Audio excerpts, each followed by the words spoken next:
Bom dia. Em nome do Museu de Arte Moderna de São Paulo, gostaria de dar as boas-vindas a todos nessa continuação do seminário Transmuseu, que começou ontem. O Transmuseu ele foi pensado pelo MAN como um seminário que trouxesse ao público desafios de várias áreas do museu e pudesse criar um debate a respeito de setores do museu que muitas vezes não têm o protagonismo, mas que enfrentam desafios ligados à natureza do museu, que lida com a arte experimental como humana. É nesse sentido que as mesas do Transmuseu trazem a voz de setores como o setor de parceiros, o acervo, o educativo, o jurídico do museu, ou seja, uma série de setores que tornam possível o MAN e museus que têm esse caráter de lidar com arte experimental encararem desafios que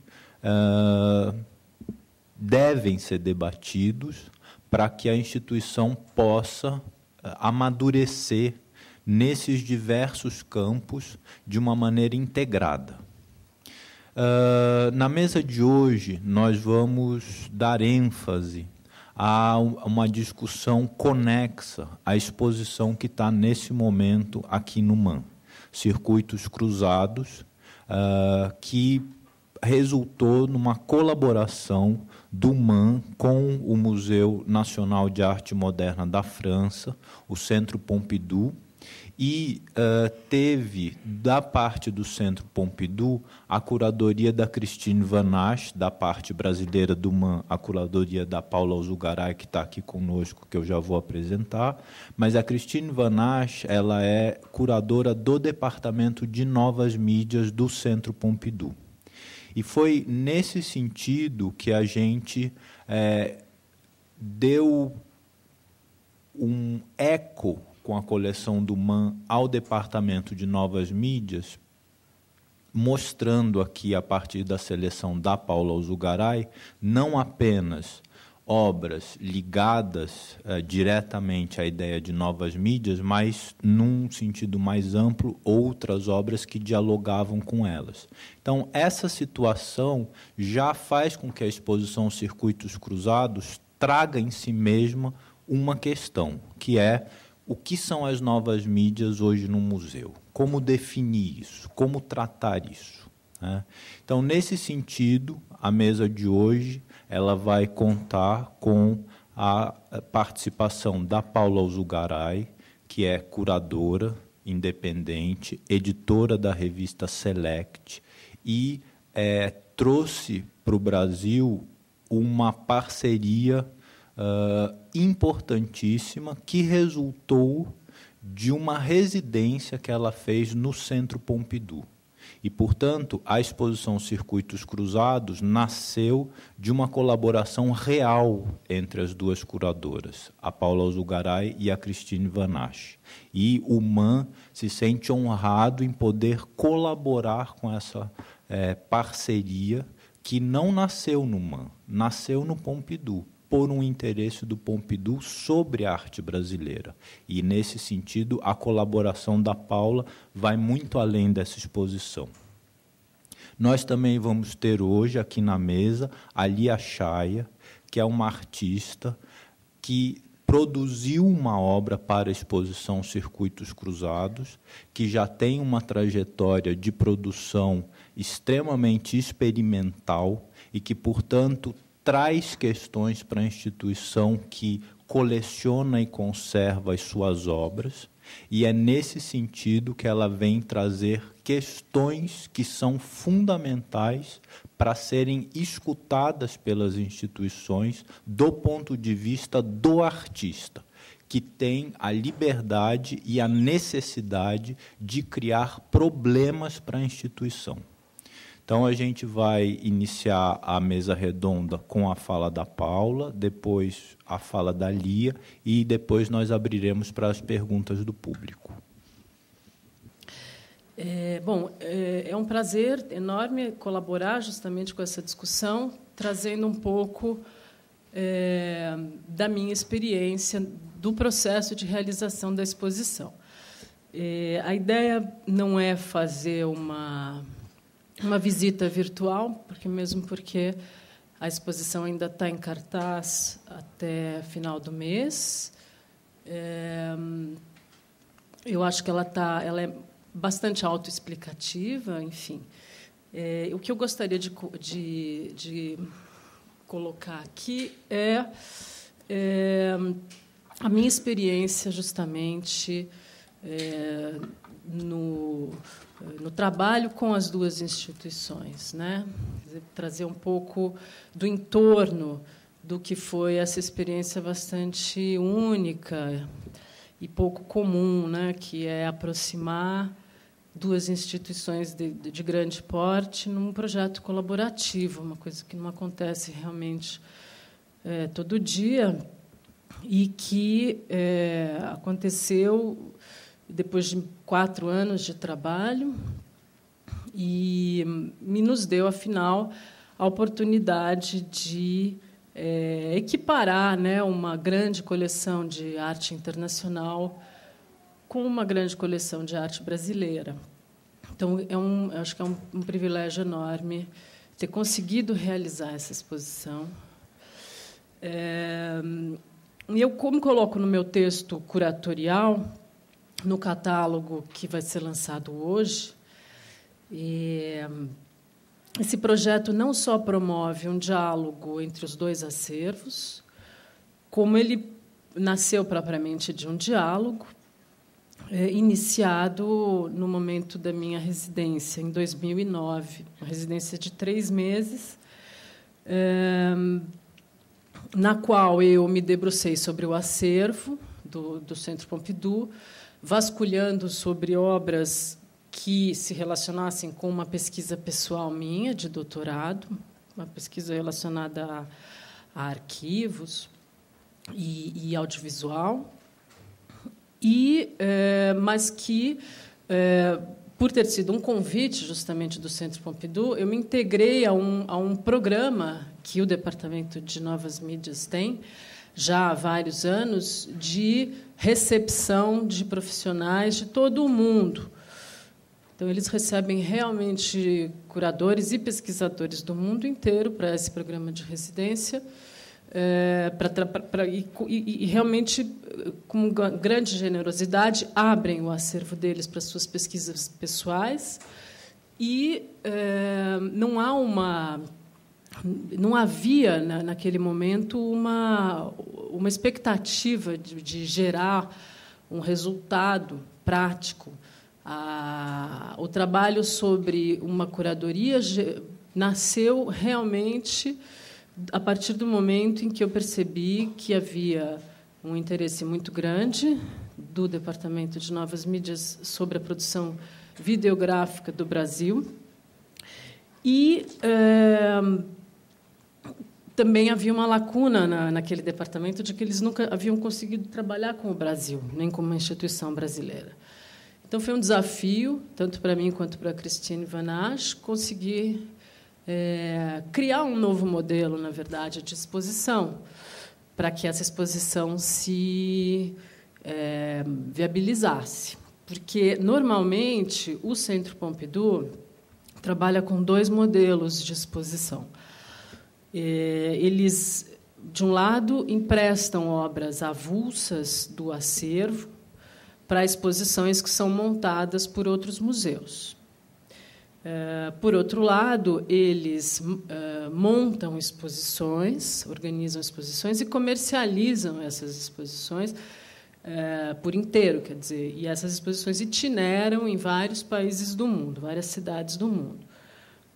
O Departamento de Novas Mídias, então, tem uma exposição itinerante há vários anos, que é uma exposição da história do vídeo, né?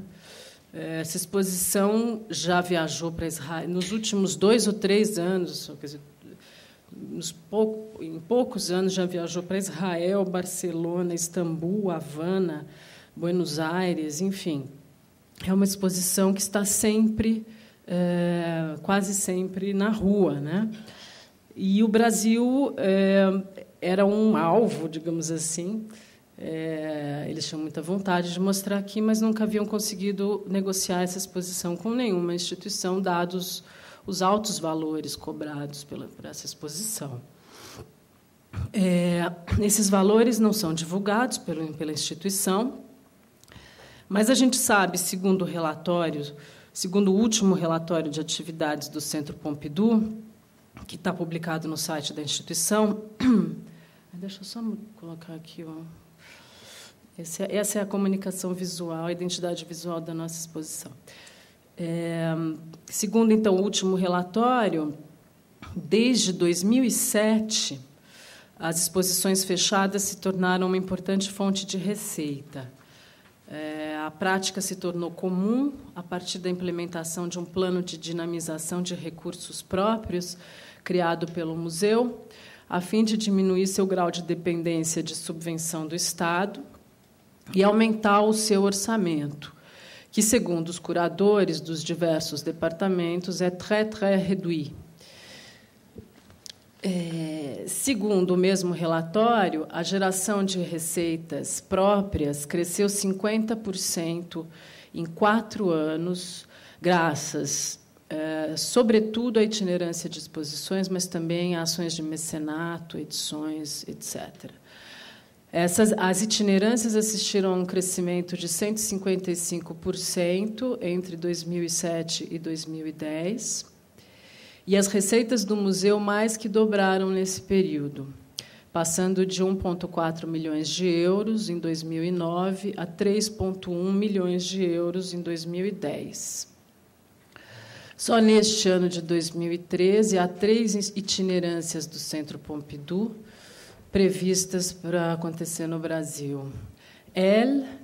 Exposta em 2009 no Beaubourg, será abrigada pelo CCBB do Rio a partir de abril.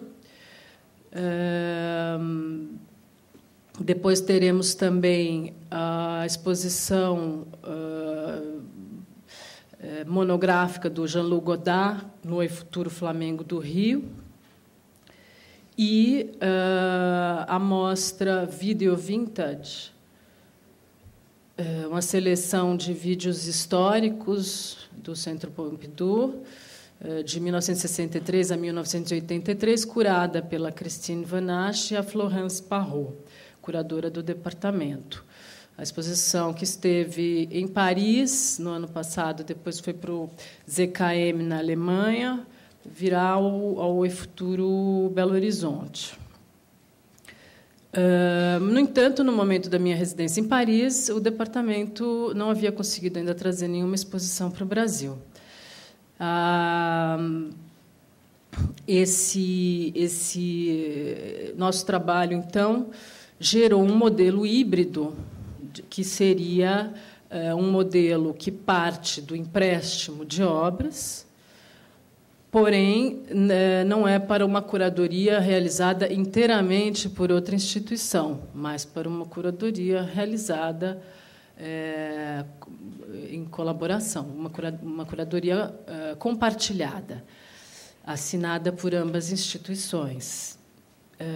Então, esse foi um modelo que surgiu da experiência, novo, tanto para a Christine, quanto para mim, quanto para o MAN, e para o Centro Pompidou também. A partir da nossa... aí, quer dizer, todo o tempo de negociação entre instituições levou 3 a 4 anos, e, nesse ínterim, ela conseguiu viabilizar um modelo semelhante antes da nossa. Entendeu? Eles foram mais ágeis. Foram. Porque eu ainda mandei um e-mail para ela perguntando: esse foi o primeiro, né, que você fez? Ela falou assim: não, teve 2010 em Singapura. Bom, tem uma ideia, tá bom. Então, assim, aqui está 2010 em Singapura. Deixa eu só passar aqui rapidinho. É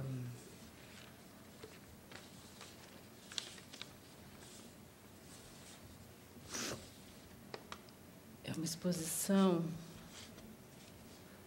Essa exposição em Singapura, em realidade, ela nasce. Ai, eu sou péssima de PC. Daqui a pouco eu ponho o videozinho aqui, se for o caso, né? Ela nasce. Ela também é uma exposição de curadoria compartilhada,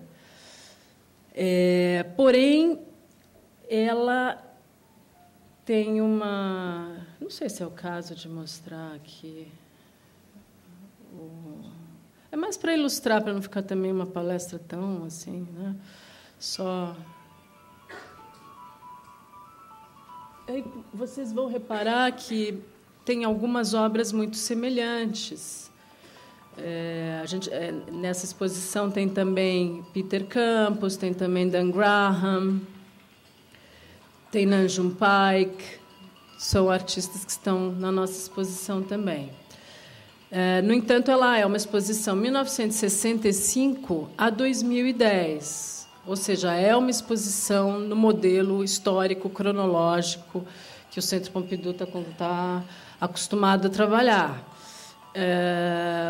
E que, lá em Singapura, acoplou algumas obras da coleção de vídeos do Museu de Singapura, integrou. Quer dizer, então, é, na verdade, uma integração de vídeos para contar uma história do vídeo, né? No Brasil, a gente fez um trabalho bastante diferente desse padrão, desse modelo cronológico histórico, né? É verdade que a Christine partiu de 4 obras importantíssimas, 5 obras importantíssimas e históricas da coleção, mas o nosso, enfim, espectro de trabalho fugiu completamente do modelo curatorial com o qual ela estava acostumada a trabalhar. E é isso que eu vou agora entrar, vamos dizer, um pouco nas características da curadoria em si e do meio vídeo, né? Então,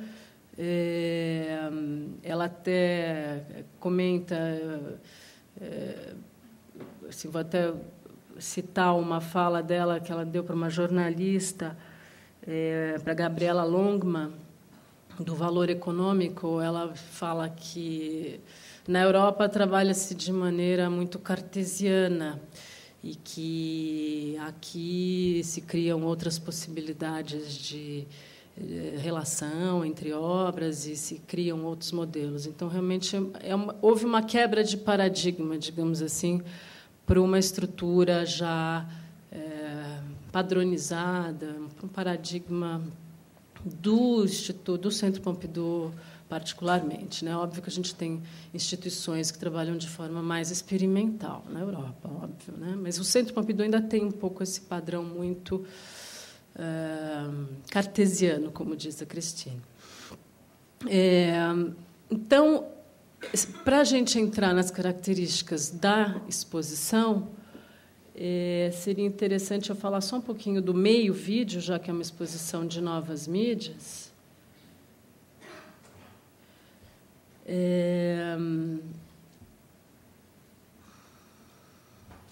Aqui, só um minutinho, passar aqui para a tela cheia.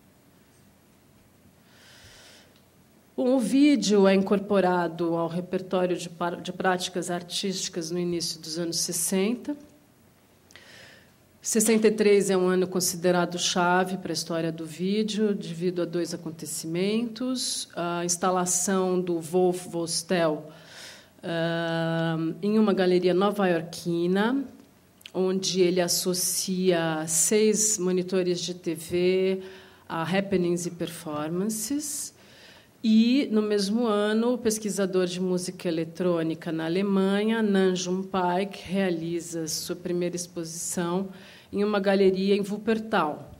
A exposição, intitulada Music Electronic Television, incluiu 4 pianos, 12 monitores de TV, cujas imagens haviam sido manipuladas e distorcidas por ímãs, posicionados nos tubos catódicos, e uma cabeça de boi recém-sacrificada.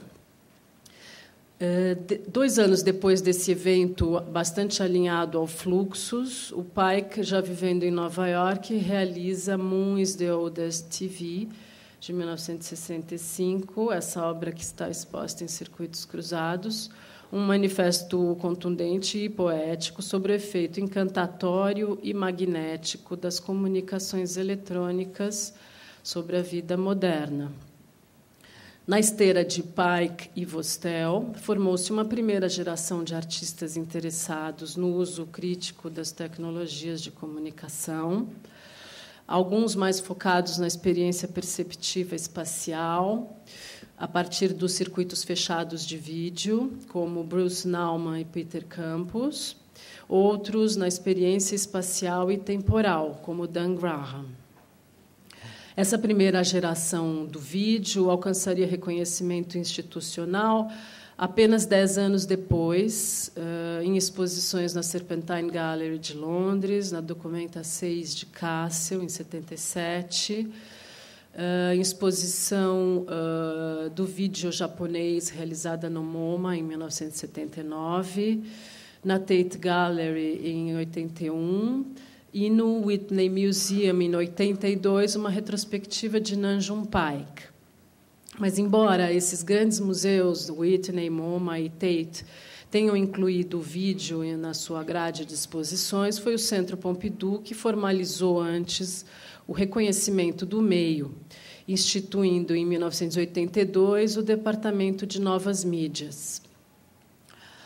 A primeira aquisição havia ocorrido alguns anos antes. A primeira instalação incorporada à coleção de arte moderna foi Present Continuous Past, de Dan Graham, instalação de 1974, que também está exposta aqui em Circuitos Cruzados.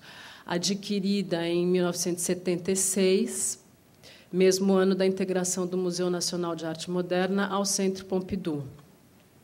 A abertura e sensibilidade do então diretor Pontus Hulten, que foi diretor do Centro Pompidou entre 73 e 81, ao meio vídeo, levou a adquirir uma outra instalação importante em 1980, Remote Control, de Vito Acconti. Mas o mérito do reconhecimento do vídeo como um meio com características próprias e uma historiografia nascente, diferente da historiografia da arte contemporânea e moderna de até então, foi de Christine Vanache, que entrou no museu em 1980 e, como uma jovem curadora e pesquisadora, percebeu que na biblioteca do museu já haviam cerca de 100 obras em vídeo, 100 obras em monocanal. Quer dizer, estavam sendo guardadas na biblioteca como se fossem documentação, mas, na verdade, já era videoarte, né? Um termo e um meio de produção que que mal se conhecia, em 1980. Então, o pioneirismo na formação desse departamento levou à constituição de uma coleção ímpar que possui cópias únicas da maior parte das videoinstalações criadas nos anos 60 e 70. Hoje, a coleção possui 1.600 vídeos em monocanal e 120 videoinstalações, dos anos 60 até a atualidade. As 5 instalações de Pike, Campos, Graham, Acconti e Nauman, que estão aqui expostas, são peças únicas. Vale lembrar que, apesar do vídeo ser um meio reprodutível, enfim, ligado à questão do múltiplo, desde o surgimento como linguagem artística nos anos 60 até meados dos 80, as videoinstalações ainda eram regidas pela lei da unicidade da obra de arte. Quer dizer, as videoinstalações, até meados dos anos 80, eram únicas. Na opinião de Christine Van Asch, em texto publicado no catálogo da exposição Tiempos de Vídeo, realizada na Fundação La Caixa de Barcelona em 2005, a videoinstalação assume sua qualidade de múltiplo a partir da demanda institucional pela aquisição de obras de vídeo, que começa a acontecer justamente nos anos 80. Outras instituições importantes, como a Tate de Londres, ou o Museu Reina Sofia de Madrid, só decidiram começar a colecionar vídeo, respectivamente, em 1990 e em 2005, quando já não haviam peças históricas no mercado, ou, enfim, muito mais difíceis de localizar. A curadora Berta Sichel, que foi diretora do Departamento de Audiovisual do Reina Sofia, aponta em texto introdutório do catálogo Primeira Generación, Arte e Imagen en Movimiento, 1963 a 1986, ela diz o seguinte: como responsável da seleção de obras dessa parte da coleção e curadora da exposição, estou convencida de que uma instituição que inicia sua coleção de vídeo e cinema em 2005 está obrigada a recuperar a história do meio, mesmo que não seja possível reconstruir ou incluir inteiramente 40 anos de produção videográfica.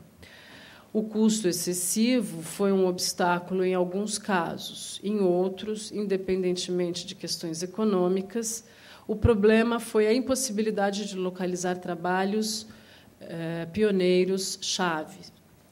Como Nam June Paik gostava de dizer, citando a Napoleão, sempre pode-se recuperar o espaço perdido, o tempo perdido jamais. Embora a instituição espanhola tenha conseguido localizar e adquirir peças importantes da primeira geração, essa percepção levou a intensificar a aquisição de obras contemporâneas. Eu acredito que o MAN São Paulo enfrente uma situação semelhante à dessas grandes instituições europeias. Eu até depois gostaria de ouvir o Felipe um pouco sobre o interesse e um pouco da perspectiva da integração do vídeo à coleção, né? Mas poderia já levantar de antemão que, durante a minha pesquisa no acervo, eu percebi que as aquisições no MAN São Paulo começaram no ano 2000, junto à criação do Núcleo Contemporâneo, e que hoje o museu tem cerca de 40 obras que podem ser inscritas na categoria Novas Mídias, isto é, vídeos ou instalações ou audioinstalações. Essas cerca de 40 obras se inserem em um acervo de mais de 5.000 obras em pintura, escultura, desenho, fotografia, instalação e performance. E o espectro da coleção de Novas Mídias do MAN São Paulo vai do Illustration of Art, realizado por Antônio Dias em Super 8, em 1972, no entanto, transferida para suporte digital e, portanto, pode ser considerada uma obra em novas mídias. Quer dizer, vai, então, de Illustration of Art até aquisições importantes, recentes, como Clássico, Corinthians versus Palmeiras, de Dora Longo Bahia, 2003, ou Não Quero Nem Ver, de Lenora de Barros, 2005, ou Do Universo do Baile, de Jesse Hedwig.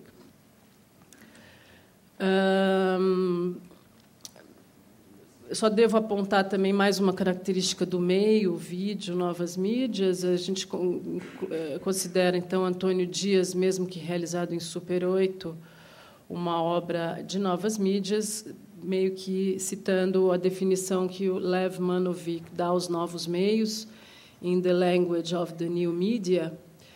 Novos meios são obras realizadas em suporte digital, fitas de vídeo e áudio, CD-ROM, hard disks e websites, mas também aquelas surgidas de meios tradicionais antigos, como o filme, e transferidas a suportes digitais por necessidades de difusão. Então, a gente tem no acervo do MAN obras importantes, por exemplo, da Anabela Geiger, que é uma pioneira do vídeo no Brasil, porém não em vídeo. Aqui nós temos gravuras que foram integradas à curadoria dos circuitos cruzados, quer dizer, a minha observação, portanto, do estado da coleção do MAN é que seria interessante, quer dizer, dado o foco no contemporâneo, né, dadas as impossibilidades de busca e de encontro de valores de aquisição de obras dos pioneiros do vídeo, que esse foco no contemporâneo se voltasse, portanto, para preencher uma lacuna que a gente tem nas coleções brasileiras, que é a arte digital contemporânea. Um campo que vai além do vídeo, quer dizer, que nasce com o vídeo nos anos 60, 70, mas que se desenvolve rapidamente para um enorme campo que hoje é delimitado por novas mídias e arte digital. Então, acho que um museu voltado para a coleção contemporânea não pode deixar de observar essa lacuna nas coleções hoje. Então, chegando finalmente às características da curadoria, as características próprias de cada coleção foram muito importantes para definir o desenho da nossa curadoria.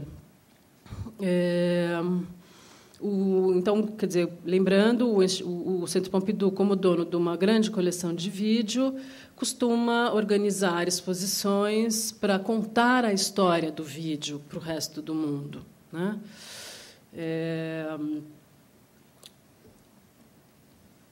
Aqui, desculpa, eu esqueci de passar. Esse é o Moon is the Oldest TV, do Nanjum Paik.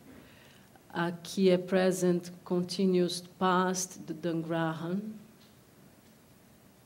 Aqui é Não Quero Nem Ver, de Lenora de Barros, também em exposição.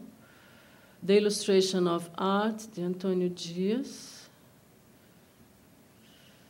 Sistema Cinema, de Ricardo Basbaum. Uma obra de novas mídias da coleção do MAN São Paulo, que é muito interessante porque é realizada dentro de um circuito fechado de vídeo. Então, dialogou muito bem com as obras em circuito fechado que a gente está mostrando. Então, o processo de criação foi muito diferente, porque a gente partia de uma instituição, eu estava dentro de uma instituição que costuma contar a história, né, para o resto do mundo, costuma ditar a história para o resto do mundo, dado o poder da coleção deles, né? Então, num primeiro momento, quando eu estava trabalhando lá dentro da instituição, o nosso projeto se chamava Histórias Compartilhadas, Shared Stories ou Histoire Partagée. Naquele momento, esse projeto envolvia as coleções do Centro Pompidou, do MAN São Paulo e do MIS São Paulo. O intuito era contar histórias paralelas, partindo do princípio de que não existe uma única história do vídeo. Isso me pareceu, de cara, uma abertura, uma atitude de abertura ímpar por parte de uma instituição que sempre trabalhou com a ideia de editar a história. Algumas das obras que estão expostas aqui estavam no projeto inicial da exposição. O Jardim de Albano Afonso, por exemplo, dialogava com o Park do holandês Arnold Meek. Dialogavam também Letícia Parente e Vali Export. Dialogavam Lia Chaya e Tânia Brugueira. no nosso projeto inicial. No entanto, aquele projeto recaía, em geral, sobre obras executadas com imagens técnicas, ou seja, as imagens realizadas com técnicas de reprodução, ou imagens temporais, terminologia relacionada ao campo das imagens em movimento. Com o tempo, o MIS, que possuía um certo número de imagens temporais, saiu do projeto. E nos vimos diante de uma coleção. Nos vimos, então, eu e Cristine, diante de uma coleção de arte moderna e contemporânea de 5.000 itens, que deveriam ser considerados em sua totalidade, dado que nós não tínhamos mais o corpo de imagens temporais que o MIS podia nos agregar ao projeto. Foi aí que a gente entendeu que seria importante considerar o estatuto contemporâneo da mídia vídeo. Quer dizer, entender o vídeo menos como um campo específico, mas como um campo híbrido, que está sempre atravessado por outras linguagens. Quer dizer, então, nós deixamos de pensar a história específica do meio, a história específica do vídeo, e considerá-lo em integração com todo o panorama da produção da arte contemporânea. Isso veio muito a calhar, quer dizer, foi uma revelação para nós, porque nós entendemos que, quer dizer, pelo fato de não podermos fazer uma exposição de vídeo, isso nos abriu para uma qualidade muito mais contemporânea desse meio, quer dizer, que é ser heterogêneo, né? Quer dizer, então, a ideia é essa, quer dizer, não ser específico, né? Deixar de lado a especificidade. Então, a gente resolveu começar a trabalhar, quer dizer, em vez de trabalhar com relações por mídias ou temporalidades, começamos a trabalhar por relações conceituais entre as obras. A gente decidiu enfocar uma série de conceitos, em vez, quer dizer, sem desprezar o caráter histórico da coleção, né, aqui exposta, quer dizer, valorizando o caráter histórico delas, localizar qual o valor histórico, que questões estavam sendo levantadas por essas instalações em seu tempo, questão da vigilância, questão do questionamento da identidade, a difusão da imagem no público, a difusão da imagem pessoal no público e o privado, quer dizer, uma série de questões que são levantadas por essas obras, que eram questões históricas importantes para aquele momento e como elas ressoam hoje, quer dizer, nos trabalhos que são realizados hoje. Então, tomamos as 5 obras do Centro Pompidou como irradiadores de conceitos sobre os quais nós trabalhamos. Então, cada obra irradia uma nuvem de palavras-chave, digamos assim, porque a gente também não queria fechar tudo sob um só conceito, nem cada grupo sob um só conceito. Quer dizer, então, abrir. A ideia sempre foi mais abrir do que sintetizar, né? Ampliar mais do que sintetizar. Então, de cada uma das 5 instalações históricas irradia uma nuvem de palavras-chave. Essas palavras-chave estão posicionadas na exposição. Finalmente, para terminar, eu devo, então, só apontar uma outra característica muito importante que surgiu ao longo do processo de realização dessa exposição, que é pensar o museu como espaço de criação e de fomento à criação, fomento à produção artística.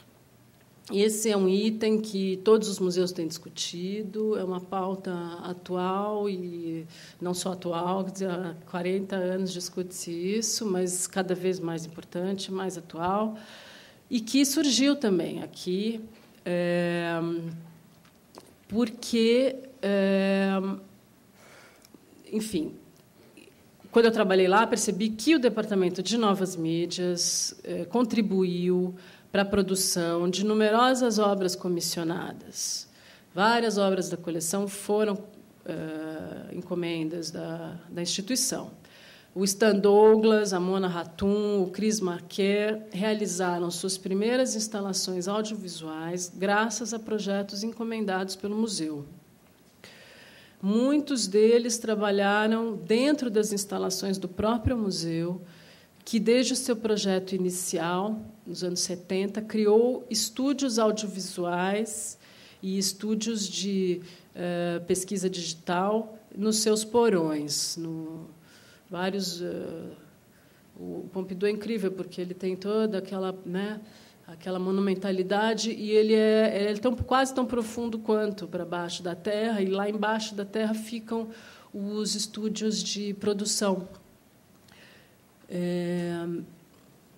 Então, isso é uma característica muito importante daquele museu. No Brasil, a gente tem casos pontuais que são muito interessantes de comprometimento da instituição com a produção artística. O MAC USP, nos anos 70, sob a direção de Walter Zanini. Eu sempre preciso lembrar, né, toda a influência que esse museu e essa direção teve para o fomento e a vida das novas mídias no Brasil. Walter Zanini forneceu câmeras porta-PAC. As primeiras câmeras porta-PAC a chegar no Brasil vieram via MAC USP e possibilitaram a pesquisa de artistas como a Regina Silveira, o Júlio Plaza, entre muitos outros, a trabalhar pela primeira vez com vídeo.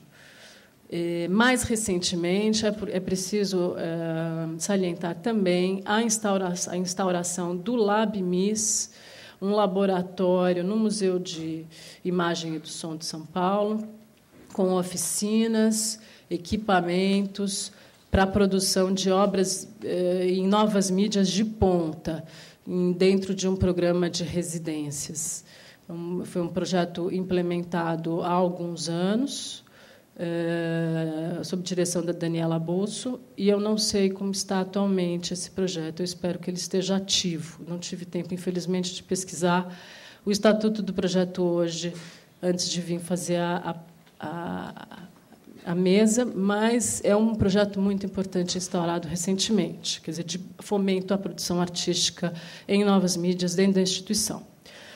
Então, acho que isso é uma função do museu, e aqui, felizmente, nós tivemos a possibilidade de experimentar também isso, na medida em que o museu encomendou para a Lia Chaya, minha companheira de mesa, e grande amiga e de colaboradora de longa data também, muitos trabalhos em comum. A gente teve o prazer de poder encomendar para a Lia Chaya um trabalho feito especialmente para essa exposição. Isso também foi um privilégio muito grande e um resultado palpável que essa exposição deixa. Quer dizer, deixa uma obra, uma videoinstalação para a coleção. Então, eu encerro aqui a minha fala, pedindo ali, então, que conte para a gente como foi esse processo de trabalhar, pensar a exposição, enfim. Mas salientando minha satisfação com todo o processo e o desfecho do processo. Obrigada, gente.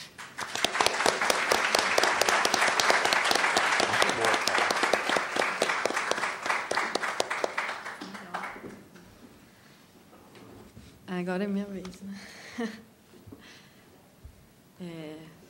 Então, quero agradecer o convite de estar aqui e ter essa oportunidade de dividir com vocês, estar pensando essas questões.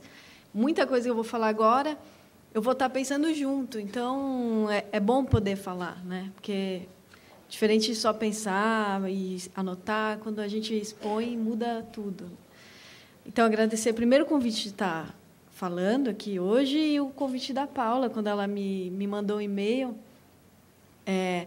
falando da exposição Circuitos Cruzados. Ela me mandou todo o projeto por escrito, com os trabalhos que iam ter, os artistas que iam ter, me propondo de fazer um novo trabalho.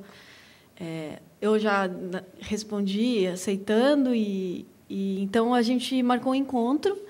Eu vou falar, então, um pouco do processo agora, dessa realização desse vídeo, e depois eu coloco outros trabalhos, outras questões, né? Então, a gente se encontrou e eu levei uma série de projetos para ela, né, pensados a partir dos temas e de algumas ideias que eu já tinha. E ela escolheu justamente o mais difícil de ser realizado, de ser produzido, que eu achei muito bom.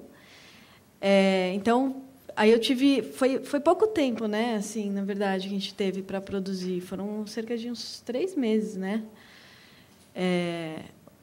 Enfim, aí teve toda a correria da produção, tal, e finalmente aconteceu o trabalho. Mas eu volto para ele daqui a pouquinho. Só para, então, começar de onde eu tinha pensado em começar. Quando me convidaram também para falar aqui, a ideia original era falar um pouco da experiência que eu tive em realizar os conceitos dos meus trabalhos, como que eu concretizo isso, também a montagem e instalação dele, dos vídeos, tal, as situações que eu encontro quando eu vou montar, quando eu vou expor, e como que eu cuido desse trabalho para que ele conserve a integridade da proposta, né?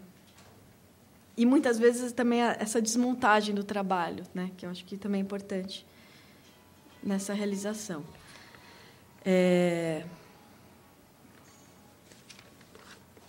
Então, quando a Paula me chamou, já sabia que ela estava interessada num vídeo, na realização desse vídeo, que eu chamei de Piscina.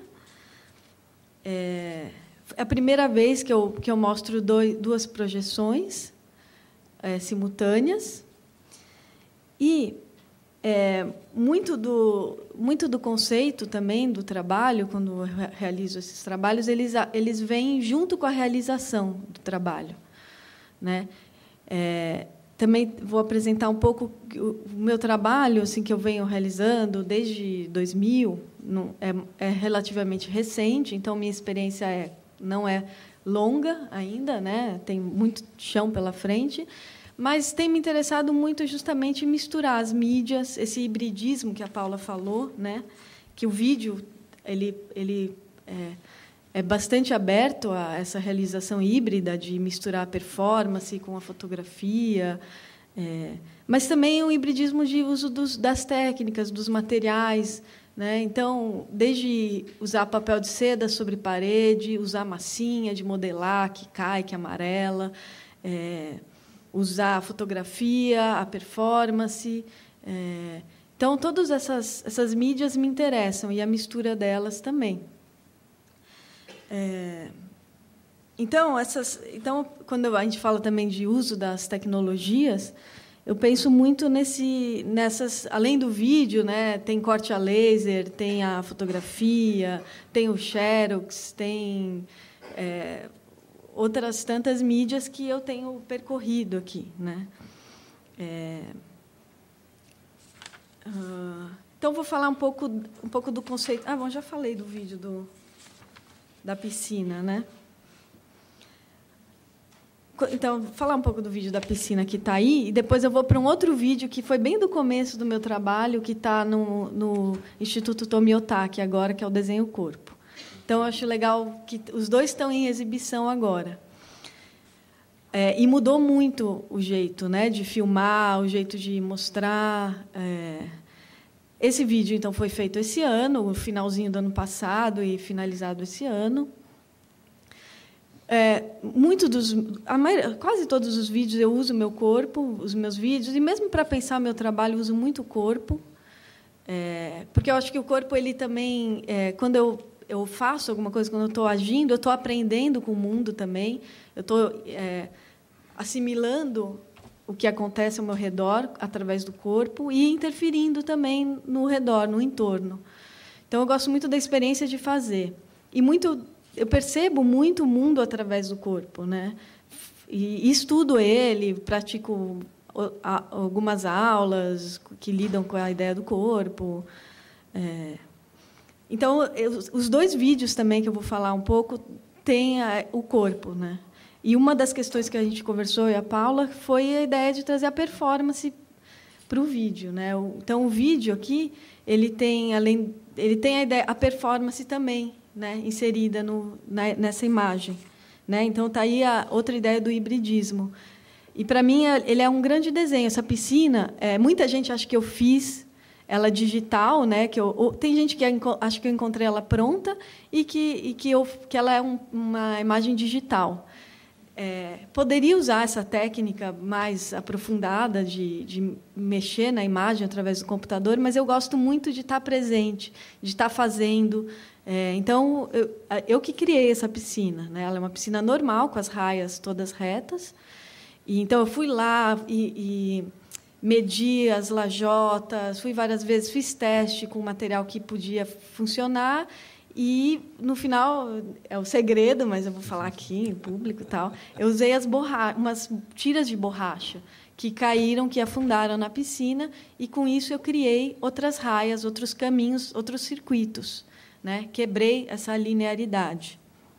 Então, para mim, era importante ir lá no centro, procurar essas borrachas, comprar e carregar, né? Toda essa relação de corpo mesmo, que eu gosto e que conforme eu estou fazendo, eu também estou aprendendo, eu também estou assim, tá mudando a ideia, está mudando esse processo é muito importante, né? Então, além de tá conceitualizando o trabalho, tem o momento de fazer que muda tudo, né? Então, aí eu fui, né, na piscina, quebrei essas raias e sou eu nadando, né? Sou eu que estou na piscina. Também era importante eu estar lá nadando, criando esses caminhos, né? Não é coreografado, tanto que em muitos momentos que eu fui perceber depois, né, quando eu escrevi para a Paula, eu falei, puxa, foi muito legal que eu realmente me perdi nesse labirinto, saía do quadro, do enquadramento, voltava e me perdi mesmo. Essa experiência foi fantástica, era o que eu queria, né, que acontecesse.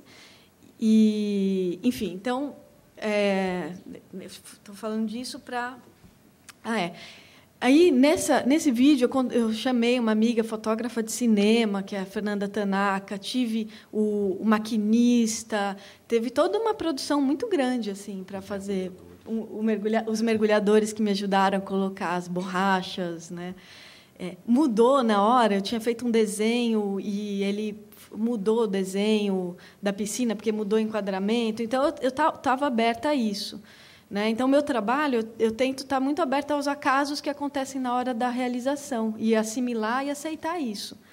Tanto que eu vou falar de um vídeo do Minhocão, que o MAN, inclusive, tem, e já foi mostrado em muitas situações diversas, assim, desde tela grande, monitor, projetado na rua, projetado em vários monitores.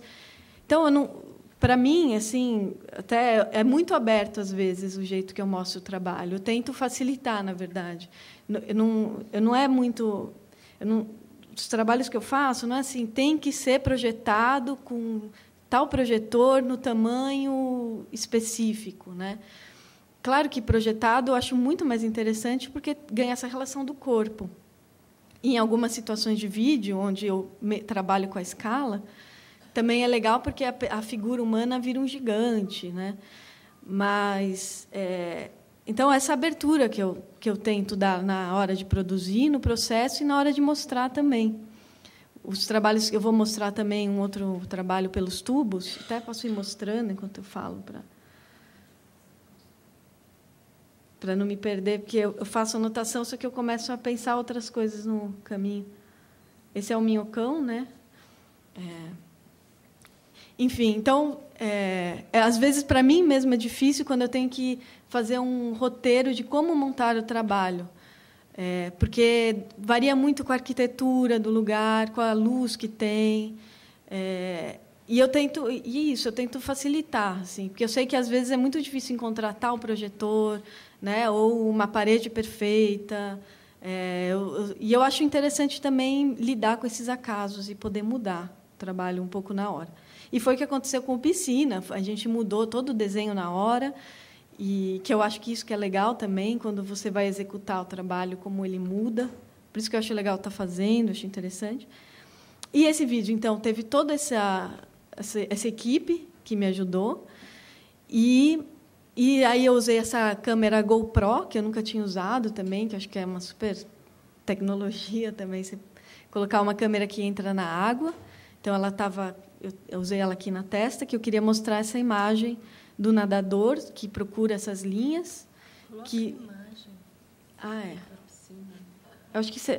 Eu tinha ela aqui, esqueci. Eu não tenho de ela passar. aqui Então, ainda. você não quer passar para cá e eu ponho a imagem? É complicado passar para esse Não, computador? eu acho que eles conseguem só transferir. É. Você consegue Mas- transferir desse para esse? Aí, Beleza. transferi. Então, aqui no final, quando eu vi o trabalho pronto também, eu vi quanto vertiginosa era essa imagem. Assim, eu mesmo olhando, eu fiquei meio tonta, assim, não conseguia olhar muito para ela. Aí, quando a gente pensou na montagem aqui, a gente pensou, queria grande, né? Assim, por isso, porque acho que o grande te leva a uma ideia mais do corpo. Acho que quem vê está sendo engolido pela imagem, assim, um pouco essa ideia que eu gosto de ter quando eu imagino a projeção grande, que para mim é grande aqui, né? Então foram a primeira vez que eu trabalho com 2 telas. Gostei muito, né? A imagem não está sincronizada, mas a ideia era que não fosse sincronizada, apesar de ser simultâneo, né? Enquanto eu estava filmando, eu estou nadando, mas não está na sincronia, que eu acho que é mais interessante não estar entregando, né? Acho que confunde mais, né? E a ideia é um pouco se perder nesse labirinto, né? E então, aí falando agora da tecnologia, né? Que eu acho que eu peguei bem uma mudança, assim, porque os primeiros vídeos que eu fiz eram tudo VHS, né? Eram todas as caixinhas, era grande, né? Você tinha o vídeo, você acabava de fazer, você rebobinava e você tinha o vídeo ali. Aqui já foi tudo digital, né? Já passou para o computador, passou para o HD, daí eu já levei para o... E também podia filmar o tempo que fosse, isso também era legal. Até então, eu tenho uma série de vídeos que eu fiz até a fita acabar, que eram 60 minutos. Né? Aqui não, aqui eu fiquei nadando uns 40, 50 minutos e fiquei um tempão nadando. Né? Então, essa mudança, para mim, foi difícil até lidar com isso. Acho que as novas gerações já vão pegar direto assim. Né? Aí, o áudio, eu peguei o áudio de outros... Peguei um áudio da internet, de cinema mesmo, que é o da respiração, que era o que eu ouvia. Era a minha respiração, estava com snorkel, né? Que eu acho que é uma respiração calma, né? E um nadador calmo que não tem um desespero. Né? Isso que eu conversei com algumas pessoas, que não é um nadar desesperado, um perdido desesperado. É um nadar que está procurando, que está buscando uma saída, que está buscando um caminho. Então, aí, por exemplo, quando eu falando das mídias, né, não falando tanto do conceito do trabalho, aqui pela primeira vez eu mandei um pendrive. Eu também não sou a pessoa mais conectada à tecnologia, eu uso, os meus amigos me ajudam na edição, né? Não sou nem eu que edito, claro, eu fico do lado, a gente conversa, e gosto muito de estar com outras pessoas da área de cinema, porque você tinha que colocar e você tinha que pedir para o segurança da sala rebobinar. Você falava, quando acabar, rebobina, e depois aparecendo aqueles vídeos cassetes que acabava a fita e já rebobinava automaticamente. Mas muitos desses vídeos, né, já estão, quer dizer, todos os vídeos eu já digitalizei, já estão todos num HD, eu já mando em pendrive, né? Algumas questões que aconteceu, então vou falar desse vídeo do desenho corpo, que foi bem de 2001, né? Onde eu desenho no meu corpo até a carga da caneta acabar. Aí, por exemplo, eu tive um problema com a fita, que também acabou, acho que ela tinha 30 minutos. As fitas duravam 30 minutos. Então, quando acabou a fita, eu tive que... contar um pouco do desenho corpo eu tenho um vídeo, a gente pode até ver uns trechos depois, mas acho que é mais interessante falar agora dessas questões mais técnicas. Assim. Então, esse vídeo é uma performance também, acho que tem a ver bastante com o da piscina, é uma ação que aqui eu não sabia o que ia acontecer no final, e a grande surpresa para mim foi que acabou a carga da caneta, que durou 51 minutos. a câmera que acompanha a caneta, então eu acho que ele tinha que ser um vídeo mesmo, não dava para ser uma performance, porque a ideia era justamente esse desenho, essa dança também que a câmera poderia ter. E aconteceu também de acabar a carga da caneta no... Não, acabar a carga, mas a fita acabou. 30 minutos depois a fita acabou. Então, eu esperei, a minha amiga Flávia Lobo, que filmou, trocou... Ah, Flávia. Que trocou, ela trocou a fita na câmera e a gente voltou à ação, né? A qualidade, então, eu estou mostrando ele no Instituto Tomiotaki agora, num monitor. E eu fui lá ver, eu falei, puxa, que qualidade... A qualidade, vendo hoje, que a gente se acostumou com esse olhar digital, né? Eu falo, puxa, a qualidade não está boa. A gente pode até colocar e ver um trecho dele. Muito, acredito, eu conversei depois com o Paulo Miada, que é o curador da exposição, muito por conta desse olhar mesmo, que já está muito acostumado com a imagem digital. Até então, eu usava a câmera analógica. Quando eu comecei a usar a câmera digital, eu estranhei também a fotografia ampliada no digital, né? Aí o seu Wilson, na época, falou, não, você vai se acostumar com esse olhar. Aí me acostumei, realmente. Tanto que, hoje em dia, eu estranho vendo esse vídeo, a qualidade dele. Ele está num DVD, eu vou mandar num pendrive, mas eu acredito que um pouco o monitor, né? Também, que já é aquele widescreen, que é um comprido. Isso também quero falar, que a maioria das vezes que eu mando o vídeo, quando eu vou ver a exposição, agora eu já estou mais esperta, eu não ficava muito ligada nisso. As pessoas tentam aproveitar a tela inteira e a imagem fica distorcida, e essa imagem não foi feita para esse formato, né? Então, hoje em dia, eu mando o formato eu aprendi, né, também, que é o 16:9. Até anoto aqui, eu tenho uma colinha, eu confundo um pouco esses formatos até hoje. Esse formato 16:9, o desenho corpo foi feito no 4:3, né? Então, quando eu fui lá no Tomi, eu falei, Paulo, vê se está nesse formato. E ele realmente, quem colocou lá, esticou a imagem para aproveitar a tela inteira, né? E aí muita gente vê televisão assim também, né? Assim, quer aproveitar a tela inteira. E às vezes não né? Estava distorcida. Então, para mim não me importa ficar com as duas tiras negras assim no lado. O importante é seguir a linha do trabalho, né? Como ele foi filmado na época, né? Que é esse 4:3. Então, isso é uma questão que eu tenho me deparado. O áudio, né? Tem que sempre avisar se tem ou não tem áudio. É coisa que, para mim, como eu tinha feito, era muito claro, assim, mas, não, na verdade, não. Tem que avisar isso tudo. Então, muitas vezes, esse tipo de situação, né?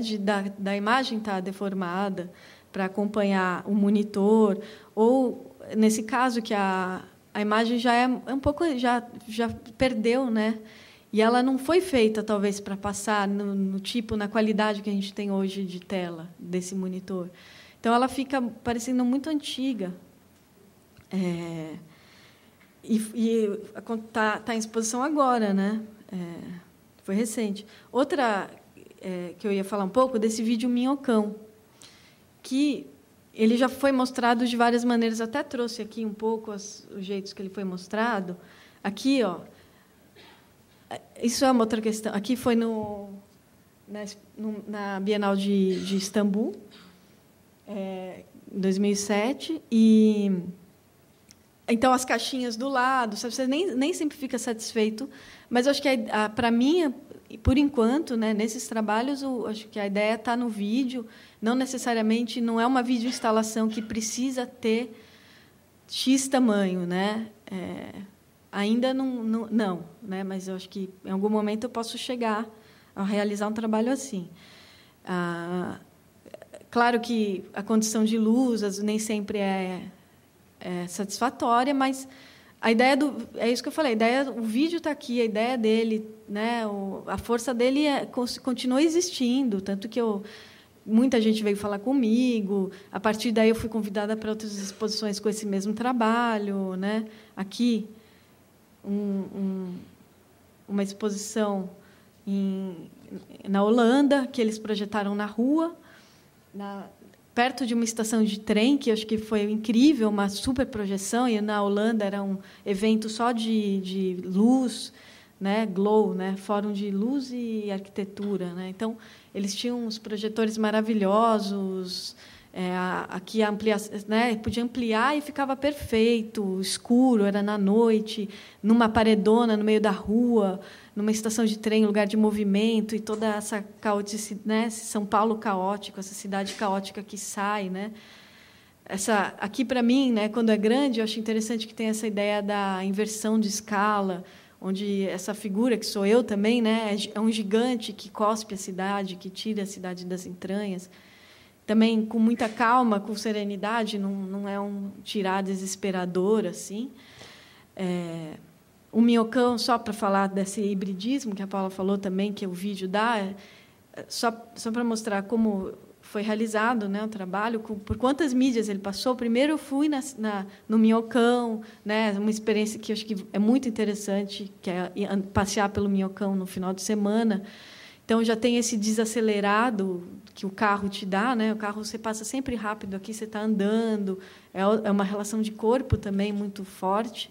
Fotografei essas fachadas todas do minhocão, que também tem umas fachadas lindas, né? Históricas, assim. Depois de fotografar, selecionei as que me interessavam, ampliei as fotografias num Xerox, recortei as fotografias e aí então fiz o vídeo, né? Também aqui, acho que tem um detalhe que a gente pode depois ver algum trecho, assim. O vídeo também é essa câmera em movimento, que eu acho que é interessante o uso também do vídeo aí, não tanto da performance, né? E também dessa tecnologia, porque aí eu usei bem a ideia da edição. Eu na verdade estava comendo, outro segredo, outro grande segredo. Na verdade estava comendo os prédios e na hora da edição eu voltei, né?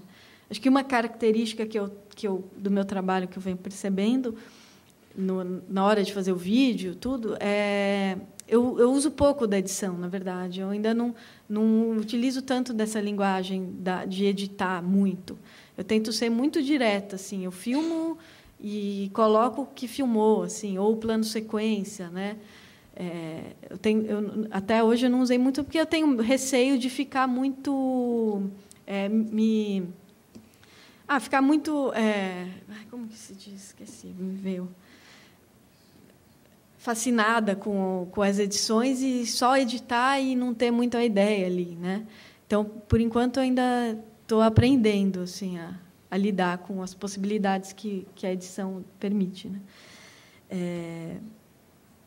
E aí esse vídeo foi mostrado de novo numa situação eu nem estava presente aqui, mas a mesma curadora aqui na Polônia em vários monitores numa vitrine, também um festival noturno. Então, foram vários monitores ao mesmo tempo, simultâneo, né? E eu estou dando essa liberdade, assim, eu tô achando interessante também poder ver ele dessas maneiras, né? Aqui teve a exposição no Manaoka, esse vídeo foi exibido numa sala, só ele estava sozinho numa sala escura, que também eu acho que é interessante, né? Assim como ele já foi exibido num monitor. Então, nesse trabalho específico, eu deixo assim, isso acontecer. O que eu acho importante mesmo é o formato, a ideia do áudio, se dá para ver ou não, né? Aqui a gente conversou essa projeção do Piscina, eu acho também muito boa, porque eu gosto ela está aberta, não está fechada numa sala, ao mesmo tempo, né? Então está dialogando com o que tem ao redor e também ela tem uma condição boa de luz, né? Não está super claro, dá para ver muito bem, assim. O áudio também. Eu acho que eu sou mais fácil de lidar, de trabalhar com isso. Hoje em dia, quando alguém comprava um vídeo, tanto coleção privada, que eu acho que, na verdade, eu acho que eu sou mais comprada por coleção privada do que por museu, ainda não tive tanta experiência com museu, mas grandes coleções também que mandam um formulário para ser preenchido.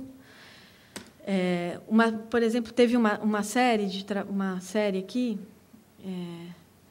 de 72 fotografias, que chama Reforma, que eu fiquei 1 ano fotografando essa vista, né, uma paisagem, uma reforma que estava acontecendo no prédio vizinho ao meu ateliê. Então, muitos trabalhos vêm desse entorno, dessa percepção da paisagem que tem ao redor, e que, para mim, era muito pictórico aqui, porque ele lidava com terra, água, tinha uma casinha de criança ali que sempre estava mudando de lugar, tinha uma linha da mangueira, enfim. Foi me interessante, e era horizontal, nunca se verticalizava também. Então, né, aqui tem o reflexo do prédio, a casinha. Está um pouco agora que eu vi que também aqui tá deformada a imagem, né?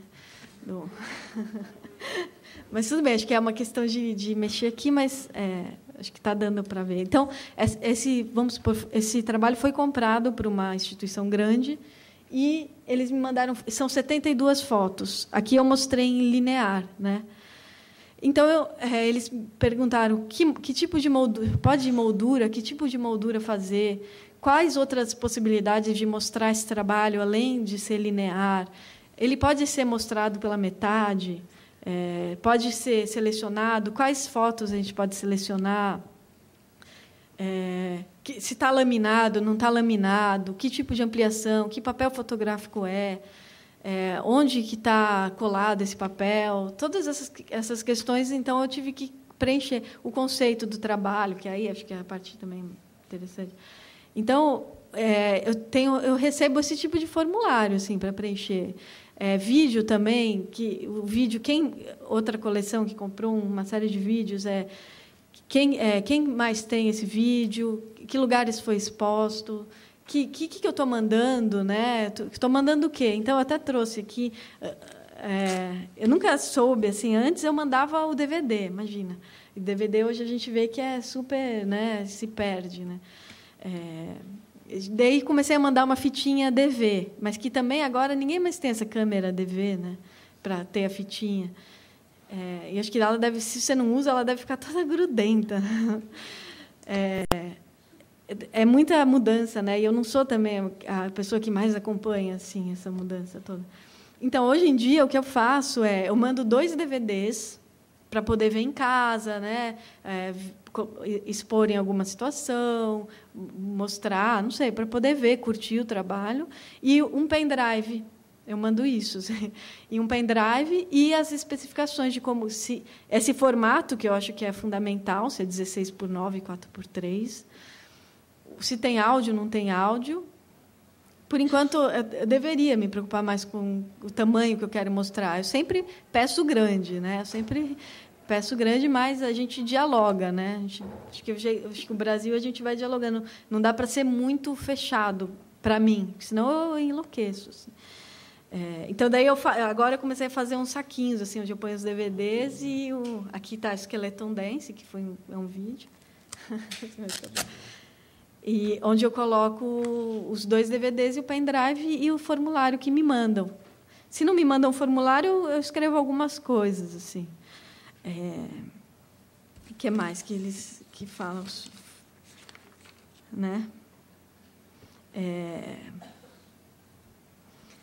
E também outra coisa que eu coloquei aqui, você tem que confiar na montagem, confiar em quem vai montar um pouco. Não dá para... Por exemplo, eu acho que os trabalhos que eu faço também, eu gosto muito de dialogar com a arquitetura, né? De pensar o lugar onde eu estou expondo. E tem um trabalho que chama Pelos Tubos. Aqui está em ordem cronológica, é o meu site. Eu não quis dividir ele em fotografia, vídeo, performance, porque eu tive dificuldade de pensar numa divisão dessas, assim. Que muitas linguagens aqui se misturam. Os pelos tubos, que é papel de seda sobre parede, né? Aqui dá para ver um detalhe, onde eu recortei, peguei essas réguas de arquitetura, né? E ampliei os tubos, as tubulações de água, de gás, né? E a ideia era que era fazer uma... É frágil, né? A ideia de papel de seda sobre parede como um lambe-lambe, né? De mostrar uma certa fragilidade também e maleabilidade de desenho, é um grande desenho que vai ocupando a arquitetura, que vai acontecendo no processo de fazer também. Então, uma pessoa queria esse trabalho, por exemplo, eu falei, bom, agora eu vou ter que pegar um módulo desse, e eu tive dificuldade, né? Tanto que esse trabalho acho que nunca foi vendido, né? Existe uma dificuldade de comprar mesmo, né? De alguma coleção ter, porque aí eu tenho que fazer, e para mim também de fazer isso, como eu sou muito aberta, eu tenho que pegar um módulo, separar cada tubo e criar esse desenho, né? Mas e aí, quando vai apresentar, como que vai ser, né? E esse trabalho eu mostrei, eu separei aqui no Japão, no museu no Japão, né? E quando eu cheguei lá, eu descobri que eu não podia usar cola de branca. Essa era a parede. Primeiro que a parede tinha essa textura, super difícil. E eu até acho interessante a textura, quando ele amassa o papel, tudo isso faz parte. E eu gosto de assimilar também. E aí ele tinha essa textura de tecido e eles não deixaram usar cola. Aí a gente foi atrás de uma cola spray, que parece que você passa a cola e depois você tira. Só uma coisa que só tem no Japão, que você tira o papel, depois ele sai e não danifica a parede. E fica com a mesma sensação. E aí eu fui atrás da cola. Aí eu fui atrás dessa cola. E aqui é o trabalho final, né? E aí os diretores do museu, eles tiveram que ir, foram vários, assim, tinham 5 japoneses assim super bem vestidos, de tal, com toda a formalidade do Japão, tiveram que aprovar a cola no tecido. E eu, morrendo de medo, falei, se não sai essa cola. Daí eu tive que mostrar que saía a cola, que o tubo saía do tecido, da parede de tecido. E aí, sim, eu pude realizar o trabalho. E também tive que me adaptar a essa nova cola, esse novo material, né, que deu certo no final, mas que eu achei curioso isso também, né, de você não poder fazer com a cola, sendo que eles já sabiam, né? Foi uma surpresa que eu tive lá. Já tive também situação de montar o trabalho, né, uma exposição também no museu em Roma, onde eu realizei na hora, que são essas gotas aqui, né? Eu acho que dá para ver melhor. Eu vou mostrar aqui chama toró, que são umas gotas de concreto. Até tem uma questão aqui que pode interessar, que umas fotografias que... Então, eu realizei esse trabalho primeiro no SESC, no Centro Cultural São Paulo. E cada gota é uma gota, né? São um molde, são cerca de 200 gotas, mas cada um é uma, né? Esse trabalho também já foi comprado, então eu tenho que mostrar como montar, né? Vou falar dele também.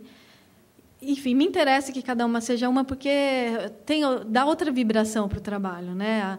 Tanto a espessura, o tamanho, se padroniza, eu acho que ele não dá a mesma leitura, não dá a mesma vibração, a mesma sensação. Aqui eu fotografei, tem uma... Não sei se dá para ver, tem fotografias do entorno aqui, do prédio, os prédios ao redor, como uma arquitetura que se desfaz, né? Também acho que foi interessante, foi um trabalho pensado para o lugar, mas que funcionou em outras situações. Aqui também estão as fotos, aqui é uma das pessoas que comprou, outro tipo de montagem mais vertiginosa, as fotografias, que agora as fotografias estão amarelando, por exemplo. E é isso que a gente lida, né? Então eu fui colocar a fotografia no cimento, né? E com o tempo a fotografia foi amarelando. Enfim, aqui, né, eu realizei esse mesmo trabalho no museu em Roma e montei a exposição e fui embora. E aí a ideia era que fosse destruído depois, como os tubos, né, que fosse destruídos, porque não é para ficar lá, né? Então tem essa confiança também na desmontagem, além da confiança na montagem, tem a confiança na desmontagem, né? Será que eles destruíram, né? Agora eu participei da Bienal de Cuba, de Havana, levei um trabalho lá, os Setamancos, e está lá até agora. Então a ideia é que primeiro preservar isso na montagem, né? Então aqui os Setamancos. Eu preciso refazer esse aqui, 2009, né? Não tenho foto ainda, tenho que atualizar aqui, que as pessoas podem usar. Então, eu montei o trabalho lá. Ele é dividido em P, M e G, né? Que são as numerações. E ele está aqui o cartaz, até tem um cartaz que vai junto com ele para explicar PMG, a numeração, como montar, os sentidos todos possíveis que existem, porque tem esquerda e direita também. Atrás de cada tamanco eu anoto isso e ponho um número para juntar todos. E aí eu deixei lá, então, é a confiança da manutenção da obra, né, de estar sempre organizando esses pares na hora da abertura da exposição, e de o que vai acontecer agora com cada um, né? Então, eu estou esperando que volte, ou que... Não sei o que vai acontecer. Eu também, às vezes, eu não sou muito... Tinha que ser mais linha dura, né? Eu deixo acontecer, um pouco que eu gosto também, eu acho. Senão a gente enlouquece. Então, do Toró, que eu estava falando isso, de destruir o trabalho, né? A gente tem que confiar também que a pessoa vá se desfazer desse trabalho, né? Que mais que eu tinha separado para falar aqui?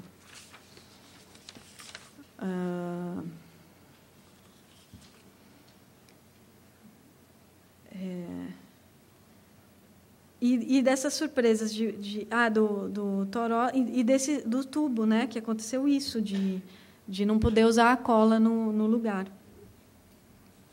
O que mais? Tem alguma pergunta? Assim? Foi pouco tempo, será? Não, quase 40 minutos. Nossa, passou rápido. Sério? Tá. Tem muita coisa para falar. Eu acho que, claro que eu vou sair daqui e vou falar, putz, devia ter falado aquilo, devia ter falado aquilo. Eu ainda fiz um roteiro e a gente vai indo, né? Então, tá, eu quero agradecer o convite e vamos falar mais, então. Acho que tem mais coisa para conversar. Obrigada.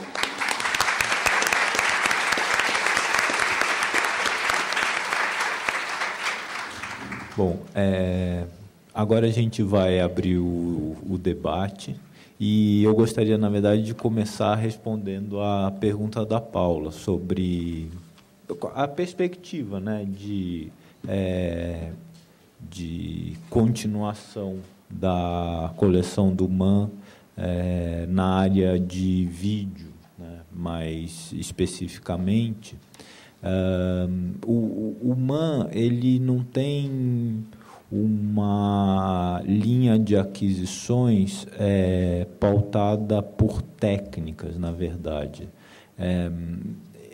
Exceto, eu acho que durante um período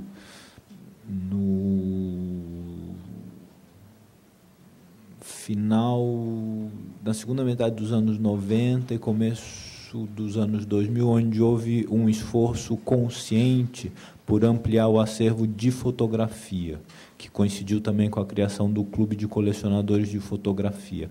Mas acho que, exceto nesse momento, a política de aquisição dos últimos 20 anos, talvez, tenha buscado adquirir obras ou históricas que tivessem uma importância na trajetória da coleção e do museu, ou obras mais experimentais e contemporâneas. E o vídeo ele foi entrando dessa maneira, portanto, não sistemática do ponto de vista de compor uma historiografia do vídeo especificamente. E como as outras instituições que você mencionou, essas grandes instituições, o Pompidou, a Tate e o Reina Sofia, né, que começam tardiamente a prestar atenção nesse aspecto da sua coleção, a gente também se deparou com situações um pouco desconcertantes. Por exemplo, nós tínhamos na biblioteca também o vídeo da Letícia Parente, né, que a gente, num primeiro momento, achou que eram obras. E quando a gente consultou a família, esses vídeos não podiam ser exibidos, que eles eram considerados documentação. Aí a gente foi tentar, então, comprar o vídeo para a coleção como obra. E aí a gente não tinha dinheiro para isso, porque aí o preço já era altíssimo para o que o MAN tinha disponível naquele momento. Não estou julgando o valor atribuído à obra, mas da capacidade da instituição lidar com isso. Então, na verdade, assim como todas as áreas da coleção, o MAN ele vai comprando na medida das ocasiões que se apresentam. Então, acho que de uma maneira bastante transparente, o MAN ele entende que ele não tem a capacidade de preencher todas as lacunas da sua coleção, né? Porque até determinar o que sejam lacunas é um partido interpretativo, mas a gente fica atento para as oportunidades. Então, recentemente, por exemplo, a gente pôde adquirir o primeiro vídeo do Tiago Rocha Pita, que acrescenta aí um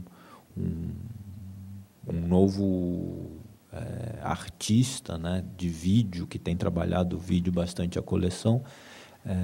E no caso do Antônio Dias, por exemplo, foi muito difícil, embora a gente tivesse naquele momento a verba, o artista não sabia como vender a obra, né, porque ela tinha sido feita em Super 8, ele nunca tinha vendido essa série, e foi uma negociação que durou, eu acho que 2 anos para a gente conseguir que ele transpusesse para o DVD e que a galeria fizesse o meio de campo e que ele, enfim, aceitasse essa negociação. E agora, quando o vídeo foi exposto, a Christine Vanache disse que a gente deveria corrigir a cor, né, porque ele ficou com uma cor já, não sei, por causa do Super 8, mas aí eu não sei o que fazer, porque o artista já hesitou dessa maneira, né? Depois, quando chegou transposto para a mídia digital, ele não fez a alteração de cor. Então, são questões que muitas vezes são difíceis até na relação com os artistas, sobretudo trabalhos mais antigos. Então, acho que o MAN ele tem consciência dessa representatividade reduzida do seu acervo de vídeo. No entanto, tentamos ficar atentos para as oportunidades que muitas vezes só aparecem quando a gente tem uma verba para aquisição que também não é previsível, né? Dentro da nossa história institucional, às vezes a gente tem a oportunidade de aquisição numa feira de arte, então você tem que ver o que tem ali naquele momento. Então, é uma coisa muito pontual, né? Então, é uma forma real que o museu tem de trabalhar que, sem dúvida, não vai criar essa representatividade histórica, digamos assim, da história do vídeo dentro da produção brasileira. Mas, assim como a exposição que agora está aqui no MAN, acredito que esse positivismo historiográfico da história da arte não tenha necessariamente que ser o partido da coleção. Quer dizer, talvez seja uma coleção mais interessante de ser vista sob o aspecto das múltiplas possibilidades de integração de obras experimentais do que propriamente para dar conta de uma história positiva, né? O que vem depois do quê? Então você tem que preencher todas as lacunas, senão você não consegue dar os passos. É uma realidade dentro do que é possível para o museu também. Então, é uma história de uma coleção que está se construindo desde 68 dessa maneira, né? Essa é a realidade da coleção do MAM.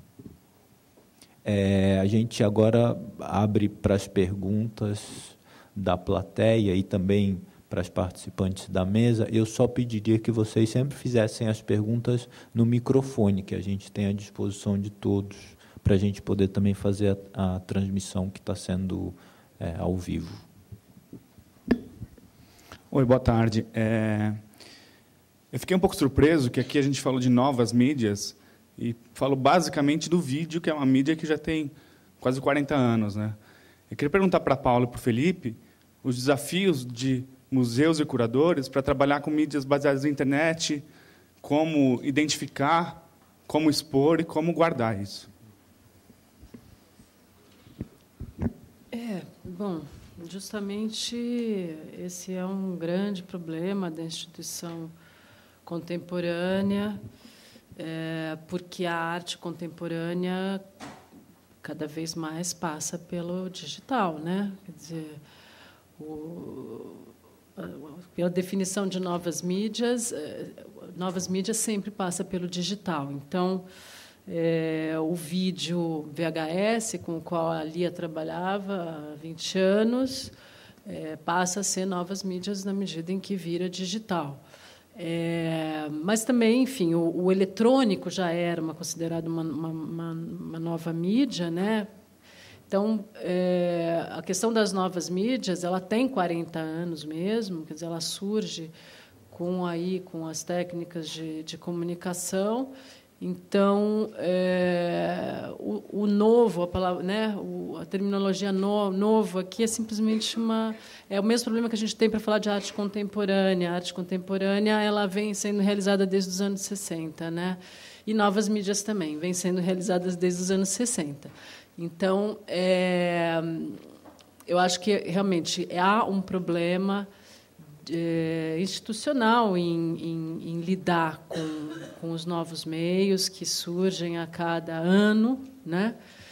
Com uma velocidade que não é acompanhada realmente por museus, é mais acompanhada por instituições que se especializam, né?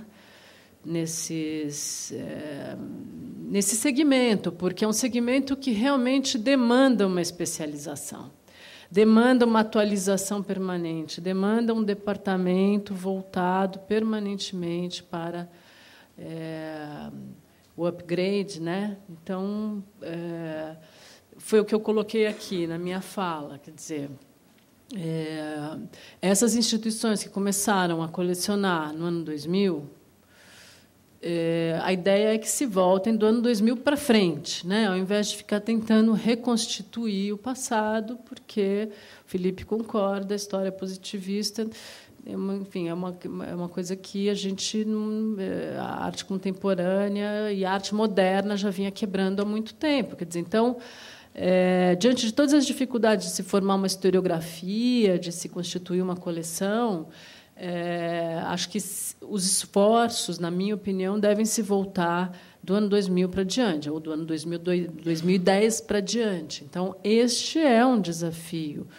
Eu acho que não dá para falar de vídeo mais, assim, departamento de vídeo. Acho que é departamento de novas mídias, porque o vídeo hoje faz parte do grande campo da arte eletrônica, da arte digital, né?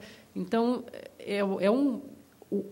ou o vídeo dentro do campo do contemporâneo, como ele está colocando. Quer dizer, o vídeo, como especificidade, ela se perdeu. Ele não é mais um meio específico. Ele já está realmente fundido a todo um contexto de criação contemporânea. Então, até, inclusive, estava verificando no acervo do MAM, as videoinstalações do MAM estão inscritas como instalações, e não como vídeos, né? Então, ela está assimilada ao contexto da arte contemporânea.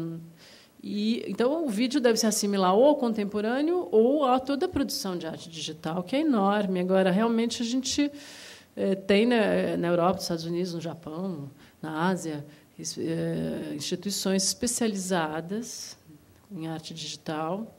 E no Brasil, algumas tentativas que relutam em conseguir recursos, financiamento, né? É muito complicado. A gente tem 2 instituições que se aventuraram, 3, nesse campo das novas mídias, que é o Itaú Cultural, que tinha um departamento de cibernética, né? Que também se diluiu e que agora a ideia deles é que esse campo do digital se dilui no contemporâneo, que não faz sentido, né, separar o que é arte e tecnologia do que é arte contemporânea. É uma grande discussão, realmente. Agora, eu acho que, sim, o campo da arte digital pertence à arte contemporânea. Isso tem que entrar. Então, acho que, dentro dessas oportunidades, né, que o museu espera, tem que ter no espectro desse olhar, né, todo essa nova produção, realmente, que surge, né? Do ponto de vista do museu, né, do MAM, eu acho que há uma mudança radical com essa virtualidade absoluta de quando você já faz a obra em meio digital, né? E eu não sei se é algo que já está resolvido na relação entre artista e instituição, mas eu acredito que isso bota em questão, talvez como nunca antes, a questão da propriedade sobre a obra de arte, né? Quer dizer, tanto da parte do artista como da parte da instituição. Evidentemente, a instituição ela tem que seguir a legislação sobre direito autoral e, portanto, como no caso da Letícia Parente, a gente tinha exatamente a mesma coisa na biblioteca, que não podia ser mostrada com uma etiqueta do lado, porque aí a gente era processado. Só que dentro da biblioteca você podia ver. E é exatamente a mesma coisa. Só que isso ainda tem uma mídia. Agora, quando a gente passa para a realidade virtual de fato, eu acho que isso tem um potencial de subverter a propriedade sobre a obra de arte muito interessante. Então, um caso que nesse momento está no site do MAM, é as trilhas do projeto DJ Residente do MAM em 2012, feita pela rede do Fora do Eixo, né?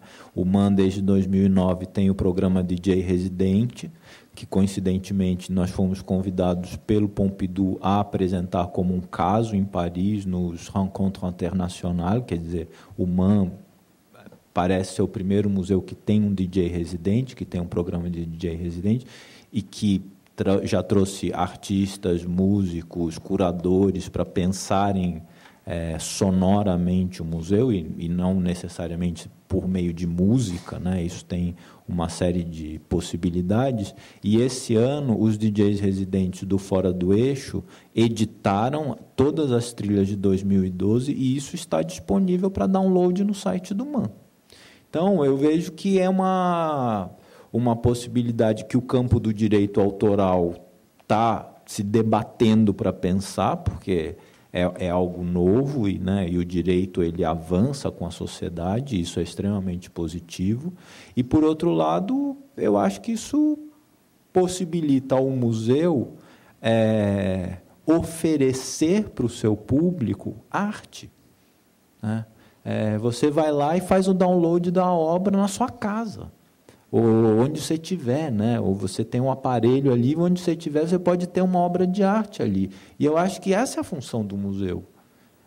Não necessariamente é uma função patrimonialista de ficar contabilizando quanto vale a sua coleção a cada ano para as auditorias. Quer dizer, a gente pode ter essa coleção para que ela vá para todo lugar e não tenha fronteira. Então, eu espero que isso seja regrado de uma maneira que respeite profissionalmente o artista, porque ele está trabalhando, ele tem o direito a ver a sua obra reconhecida como patrimônio, mas, ao mesmo tempo, se ele abraçou a virtualidade, quem está na chuva é para se molhar. Então, é um meio que eu acredito que vai romper a noção que hoje a gente tem de coleção. E vejo isso de uma maneira extremamente positiva.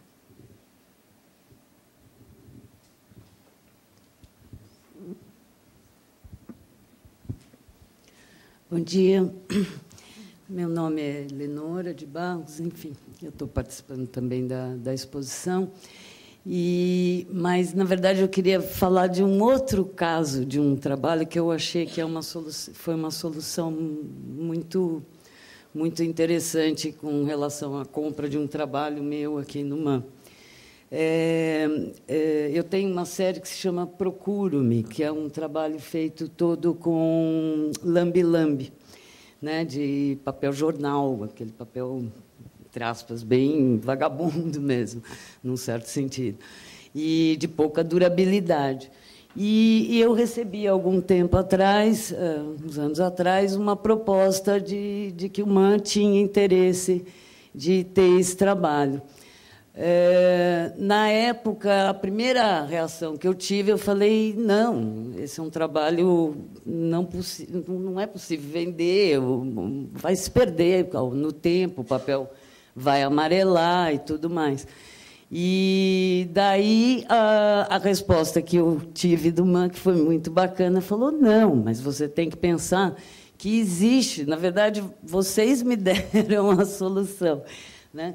Existe a possibilidade de você vender para a gente os direitos de reprodução. E isso, na verdade, parece que é um processo que se inaugura com a Regina Silveira, que também tinha trabalhos, né, que, na verdade, são efêmeros ao se mostrar. Quer dizer, você mostra uma vez e acabou. Quer dizer, depois tem que refazer. Então, foi uma solução, acho que, quer dizer, dentro de tudo que vocês estão falando aí, né? Quer dizer, como essa necessidade realmente de se adaptar. E eu acabei, né? Quer dizer, tem hoje esse trabalho, está aqui na coleção, já foi mostrado, inclusive no Manaoca, foi até uma exposição assim, que o trabalho estava muito grande e tal, foi muito legal, um mural enorme, que eu nunca tinha tido a possibilidade, inclusive, de vê-lo daquela forma. Outra situação, quer dizer, bom, daí vendi o trabalho com o esquema todo, o projeto, as imagens, tudo entrou de uma forma digital no museu, mas pode ser, sei lá, reproduzido sempre. E isso foi muito legal, justamente porque me alertou. Eu falei, nossa, eu nunca tinha pensado nessa possibilidade. Eu ia falar mais uma coisinha. Bom, mas, enfim, essa questão de, né, como é importante. Isso, e mais uma coisa que eu gostaria de frisar, até pensando também no que a Lia falou e tudo, é exatamente nessa ideia do museu também dar condições para, principalmente, por exemplo, trabalhos de vídeo são trabalhos que, de fato, envolvem uma produção, como dizia Nelson Rodrigues, né? Quer dizer, paisagem é verba. E, no caso do vídeo, né? São, normalmente, quer dizer, é um processo que o artista nem sempre tem condições de realizar. Então, como as instituições, por exemplo, a série Não Quero Nem Ver, que está sendo mostrada nessa exposição,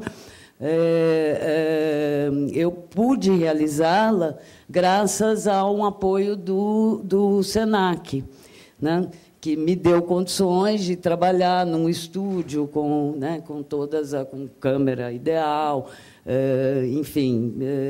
Então, e muitas vezes, né, quer dizer, cada vez mais a gente tem espaço para desenvolver esse tipo de trabalho e ter incentivo e estímulo, né, nesse sentido de produção, isso realmente ajuda bastante. Enfim, basicamente era um pequeno depoimento. Eu gostaria de comentar o seu depoimento, que para nós é muito estimulante, porque realmente o MAN tenta explorar, né, essas novas possibilidades até jurídicas de um trabalho efêmero poder sobreviver na instituição. E isso tem permitido ao MAN levar exposições para locais que não têm condições museológicas.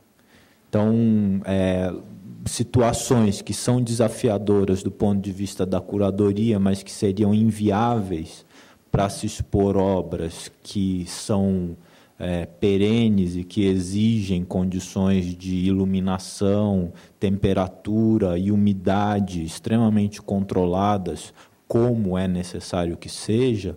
Quando a gente tem essas obras que podem ser refeitas, né, que são, portanto, virtuais conceitualmente, é possível se expandir o sentido do museu para muitas situações que normalmente não são enxergadas no seu potencial estético. Então, uma coisa que está entrando nesse momento para a coleção do museu é uma festa feita pelo AVAF. Né? É uma festa inteira que se torna uma obra de arte e que não é nada do ponto de vista físico. Quer dizer, a gente tem, sei lá, um contrato, instruções, alguma informação virtual que a gente armazena digitalmente, e você pode montar uma festa em qualquer lugar do mundo, e isso é uma ação do MAN. Então, esse tipo de obra é muito interessante porque desperta na curadoria olhar para espaços que não são museológicos e que, no entanto, têm um potencial expositivo, têm um potencial de atingir o público, de interagir com o público e de levar a arte experimental para situações socialmente includentes. Porque esse é um dos desafios do museu. Muitas vezes, a expansão social do público do museu, que é a sua base de existência, né? Quer dizer, o MAN ele é um museu privado, né? Que nasce nos anos 40 por uma demanda da sociedade de São Paulo, né? Portanto, ele tem no público a sua razão de existir. Ele não é um decreto do Estado, né? Ele nasce do público que demanda a existência de um museu de arte moderna, e, nesse sentido, você poder levar um museu de arte moderna para situações expositivas inesperadas, né? Se torna possível porque o MAN coleciona obras virtuais, que podem ser feitas, expostas em lugares que irão danificar aquela montagem, e como a gente sabe que aquilo não é a obra, que a obra é virtual, tudo bem. Não tem ar-condicionado, tem sol batendo, o pessoal vai pisotear, tudo bem, né? E isso é o que eu vejo positivamente com a arte virtual. Então, eu acho bem interessante, só completando aqui o Felipe, mesmo essa identidade, eu acho que o MAN acaba assumindo em termos de escolhas de aquisições, porque aí eu acabo enxergando que todo esse campo do digital, que é um campo a entrar, a penetrar, a conhecer, ele cabe dentro desse âmbito do experimental mesmo, que o MAN está se propondo a trabalhar, né? Quer dizer, quando compra uma performance, quando é a primeira instituição brasileira a comprar uma performance, da Laura Lima, que está aqui, esteve aqui em exposição, quando compra uma festa, quando tem um DJ, né? Então, assim, todas essas ações que são fora do parâmetro do catalogável, enfim, do difícil de catalogar, são âmbitos onde o digital se insere perfeitamente. Então, acho que enxergo por aí um viés em que o MAN pode, enfim, talvez mais do que pensar que o digital deva se inserir no contemporâneo, ser pensado como arte contemporânea, o digital tem que ser pensado como arte experimental, porque estamos no momento da experimentação. O digital é um dos âmbitos onde mais se experimenta hoje, né? Então, acho que enxergo aqui por onde o digital entraria, quer dizer, nesse viés do experimental que uma, né?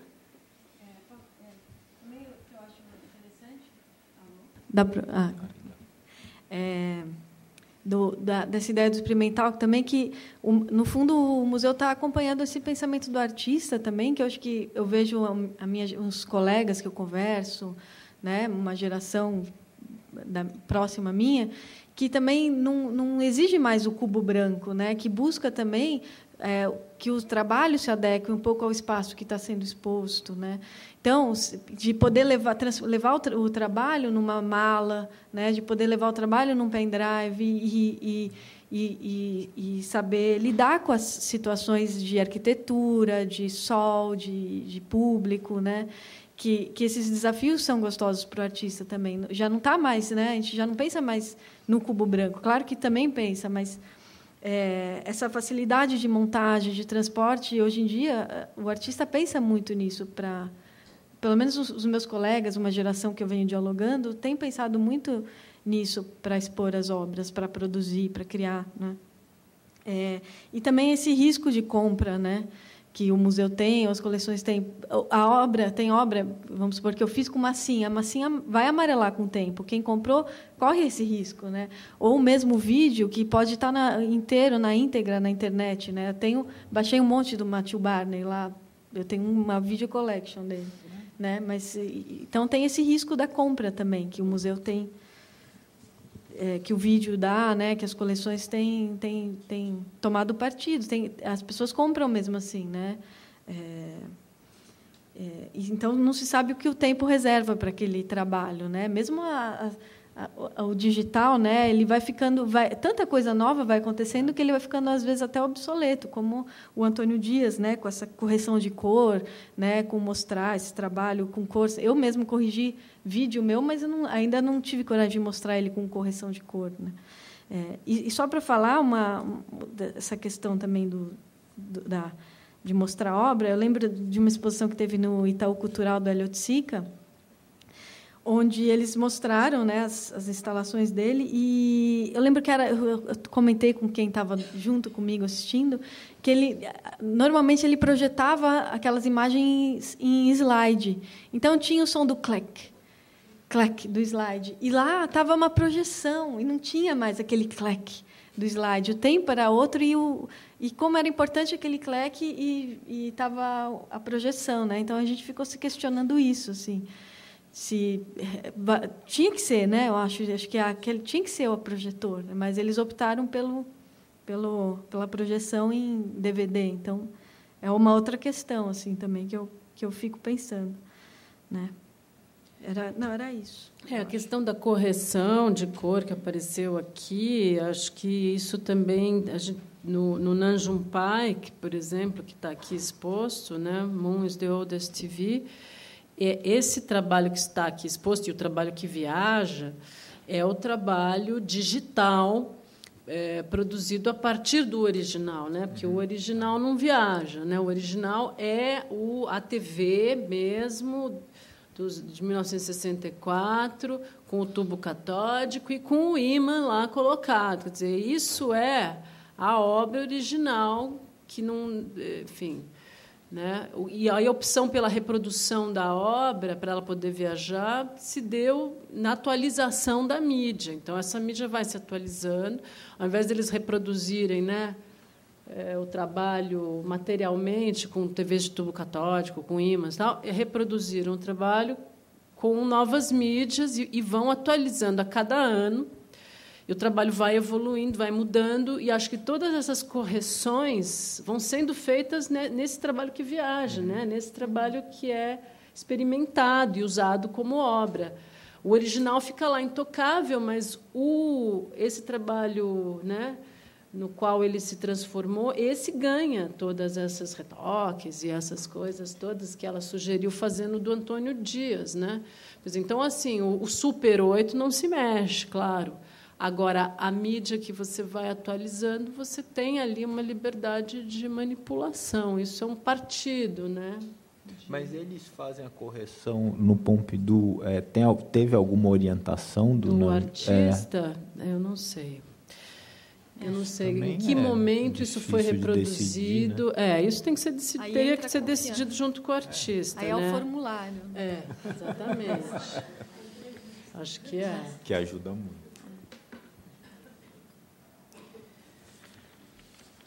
E como cada trabalho exige também um tipo de formulário, um tipo de...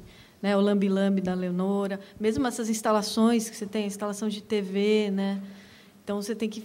São quantas televisões? Tudo isso, cada um exige. Então, não é um padrão, né? Também. Isso também é difícil, né? Com certeza. Não tem um padrão. Bem, nós vamos encerrar a mesa dessa manhã com um convite para vocês visitarem a exposição Circuitos Cruzados. Vocês podem pegar o selinho de visita aqui na recepção e também nós estamos oferecendo para os participantes do Transmuseu o nosso livro Grupo de Estudos de Curadoria, que é uma reprodução dos catálogos das exposições que foram feitas pelo grupo em 98 e 99, seguidas de entrevistas e de textos que pensam essa experiência do experimentalismo em curadoria aqui no MAM. Então, a gente oferece para vocês também aqui na saída da sala, aqui do auditório Dina Bobardi. Então, convido todos também para voltarem agora para a mesa das 2h30. Obrigado.